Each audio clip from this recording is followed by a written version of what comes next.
Hi everybody, Jamie from Simpled here, Head of Business Development UK, and I'm bringing you our Friday tip of the week. Now this is a really interesting one because it's something that I didn't even know when I first got my product from Simpled, which is these little stickers here.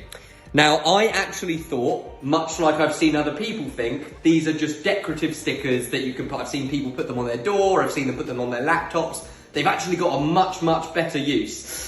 Now, if you go into your TT Lock app and go into the lock you want to manage, under cards, you can actually then add a card.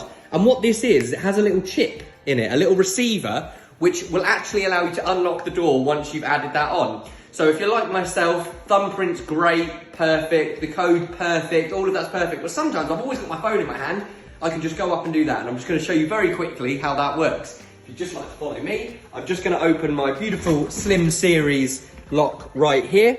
And you see the section there where it says card. That's where you wanna put this against. And there it is, unlocked. And that is my Friday tip of the week. Thanks so much, I'll see you next week.